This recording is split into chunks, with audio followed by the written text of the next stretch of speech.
Okay, so moving on to question number 3. In this question, we need to calculate the 95% confidence interval for the mean birth weight in each group. Alright, so if you're thinking, I don't remember confidence intervals, just a reminder, this is the slides chapter 6.1 through 6.2. So on slide number 23 there, you'll see a confidence interval. This is the confidence interval you should be using. Why is this the one that we should be using? Well, we're not given the population standard deviation, right? So we can't use the Z confidence interval. Rather, we're going to have to use the T confidence interval because our sample size is only 16 and we're not given the population standard deviation. Okay, so all we have is a sample standard deviation. So we just need to well, we already have the sample standard deviation, we have the sample size, and we have x bar. That's the sample mean. So the only thing that we're missing is what is the t sub c. What is the critical t value for a 95% confidence interval?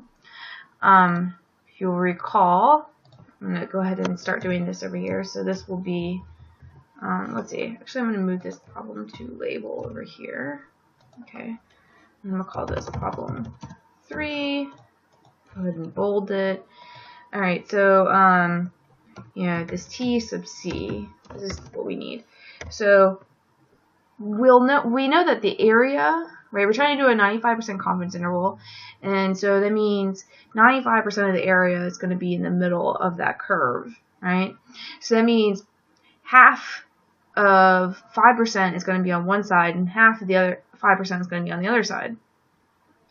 Right, so we know the area, we're trying to find the corresponding t value. So whenever you know the area and you're trying to find the corresponding t value, you use that t dot inverse function. Alright, and so the probability is that 0.05 divided by 2, or 0.025. And the degrees of freedom is the sample size minus 1, so this would be 16 minus 1. You just write 15. Right? Now the value is negative, and this critical value, we always want it to be positive. So to make it positive, I'm just going to take the negative version of it. See, so negative and negative, the negatives cancel, so I end up getting a positive number. So alright, so we're ready to calculate that E, the margin of error, right?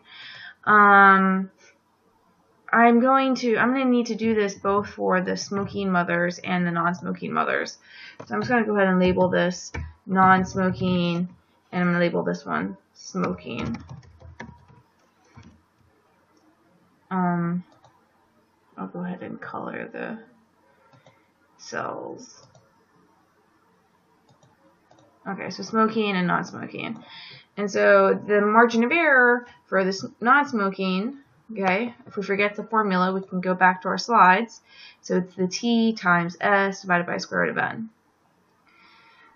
So equals the t value times s, the sample standard deviation, divided by the square root, sqrt, of n, the sample size.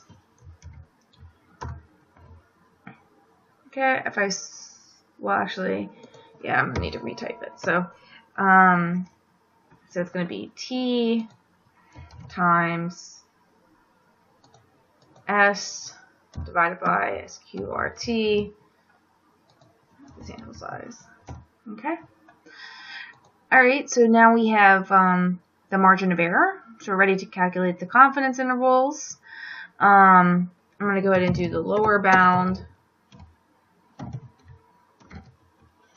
and the upper bound.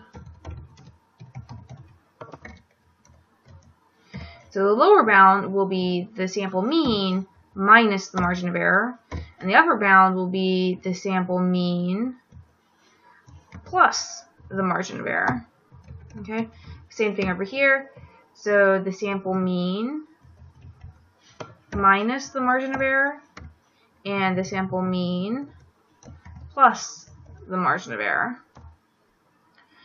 Right? So when you go to your cell file, your Word file, so this is problem number 3.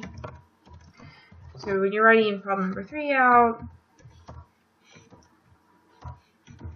or you had to answer problem number 2, and then here's problem number 3. So you should write, you know, the 95% confidence interval for the mean birth weight of newborns, or of those born to smoking mothers, or start maybe with non-smoking mothers. And you should write your confidence interval, and you should keep maybe 2 decimal points or so. Okay, so 336.21. Okay, and then do the same thing for smoking mothers. Alright, and then lastly, don't forget that you need to interpret these confidence intervals. So on the day that we talked about confidence intervals, we also talked about how to interpret them. So look back to your notes for that. Okay, so then write sentence or 2 interpreting the intervals. Okay, all right.